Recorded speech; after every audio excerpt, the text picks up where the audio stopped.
As we head toward August camp, Mark Rogers TV running through the nation and looking at positional units. We're in the ACC with Boston College, and we bring in our friend Dan Rubin from BC Interruption to talk up the Eagles. And Dan, we have put you to the test.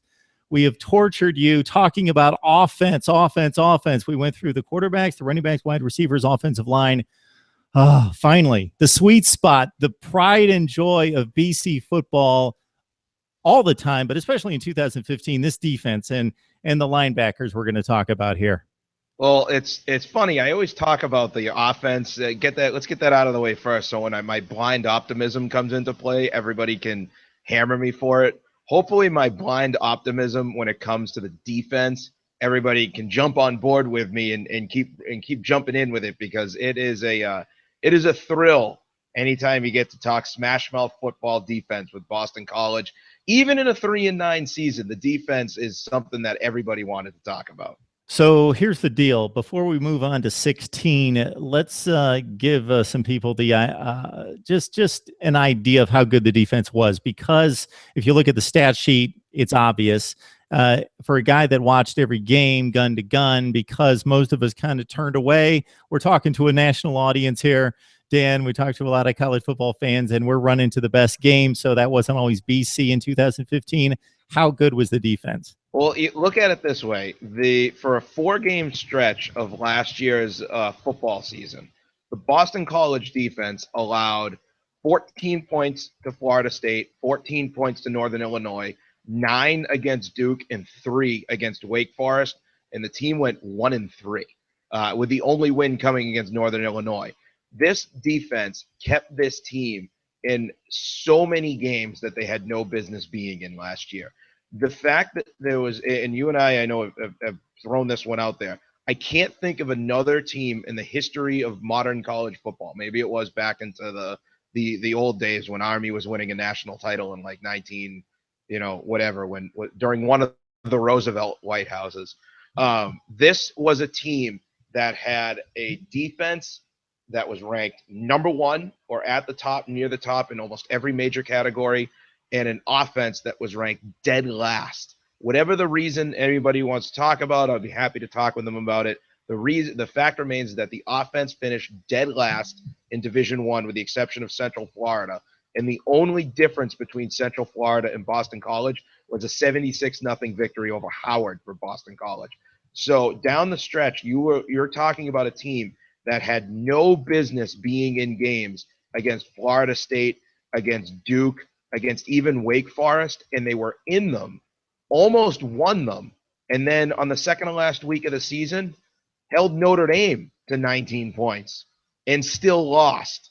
They held Notre Dame, lost by 3, held Syracuse, lost by 3. This, with the offense that was that bad, their average margin of defeat was never, they were never out of games, which is amazing considering that offense. Yeah, Notre Dame was scoring upwards of 28 points, up to close to 40 points against the likes of Ohio State and Stanford and those caliber defenses. Yeah. All right, Stephen Daniels takes his talent to the NFL. He had 16 tackles for loss, 6 sacks, 82 total tackles, and a lot of jaw-dropping tackles and collisions that we have discussed in the past. Despite losing him, this in particular with 2 guys in the linebacking core, you're in great shape. Yeah, the one thing about Boston College's defense over its history, even through the lean years back into the early 2000s, is that this team always managed to have at least 1 or 2 linebackers who were capable of game changing the defensive side. You go all the way back even to the early 90s. They always had at least one linebacker capable of doing some damage. We go back usually to the Matt Ryan era. They had guys like Matthias Kiwanuka. Matthias Kiwanuka played defensive end, but you see him in the NFL. He could stand up, back off the line, and play a defensive linebacker position. He gave way towards guys like MarkRogersTV, who was single-handedly would have been a top 10 pick had he not been diagnosed with Ewing sarcoma. Sits out a year as a senior, gets a 5th year, gets either a 5th, I think it was a 5th year of eligibility. After that, he redshirt what would have been his senior year, comes back, and was a cagey, just a great coverage linebacker, even though he wasn't the same linebacker that he was before he had his illness. While he was a senior, they had this kid named Keekley who was running around hitting everything that moved. Luke Kuechly graduates, gives way to Steele DeVito, who still has the greatest name ever for a Boston College linebacker. Steele DeVito graduates, Stephen Daniels steps up to the position, and now Stephen Daniels graduates, and the lineage goes to a guy like Matt Milano. Matt Milano is going to be the name to watch on the defensive side for Boston College. He's already on the watch list for the Butkus Award. He's a guy who had 58 tackles last year, 6.5 sacks. He is I think he led the team in tackles for loss. He was even better at that than Daniels. He's going to play the middle linebacker position. He's going to switch. He's going to quarterback this defense. And I really feel that even if they don't move him to the middle and they just let Connor Strachan play there, if they keep Matt Milano as the strong side linebacker in a 4-3, he's going to be a game-changing linebacker who is capable of disrupting everything in the backfield. All right, get these numbers, folks. Milano coming off a 17.5 tackle for loss campaign in 15, 6.5 sacks, 58 tackles. Strachan, 75 total tackles, 12.5 tackles for loss, 2 sacks, 2 interceptions. So between the two, 30 tackles for loss, 30 times in the backfield with the 8.5 sacks. So close to 40 times in the backfield for those two. It's pretty special stuff.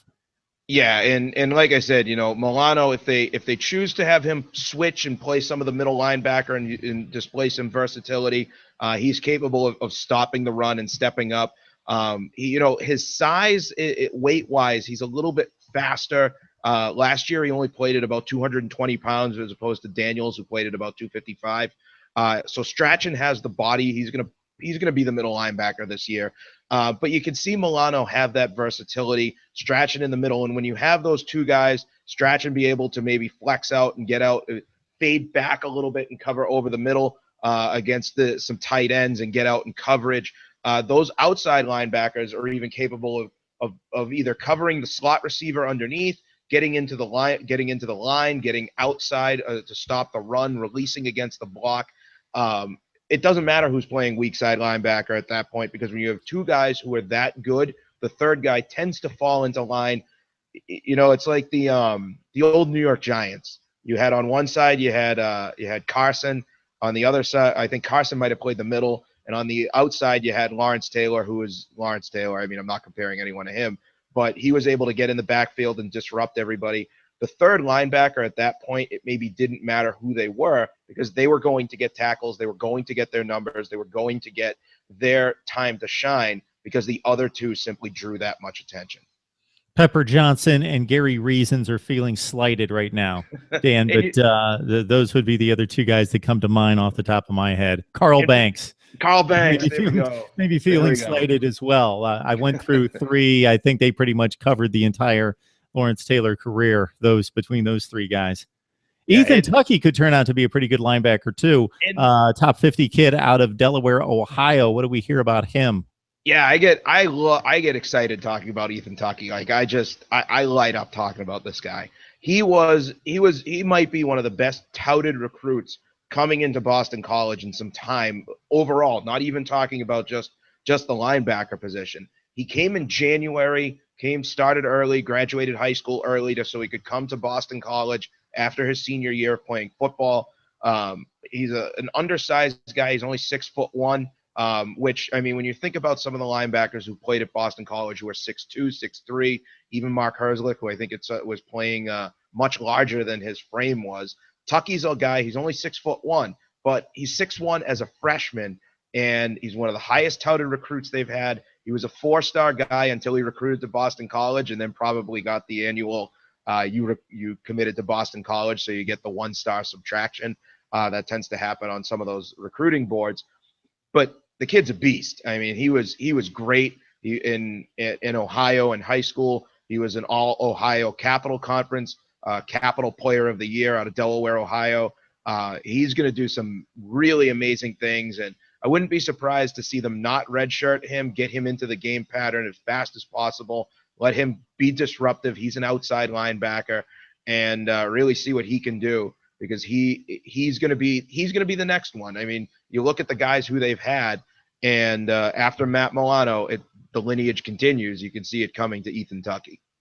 They produced some pretty good backers there at Iowa and Wisconsin. As we noted before we came on, Boston College was able to wrestle him away from the Hawkeyes and also the Badgers. So if you know nothing about Boston College football and you rely on our videos and our input from Dan here, you were wondering up until this video why they weren't playing for like a Massachusetts high school state title.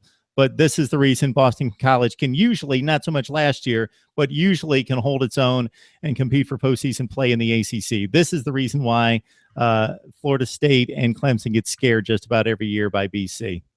It's not a pretty, it's not sexy football. It's not what Baylor does down there in the Big 12. You're not going to score 70 points per game at Boston College, but boy, it's great when you get to see the defenses come out and you see old school defense. Just line them up, hit them in the mouth, get the ball back. All right. We talk tight ends. We talk fullbacks when we get together with Dan Rubin, BC Interruption, old school football at its best. Dan, we appreciate the breakdown, man. Absolutely.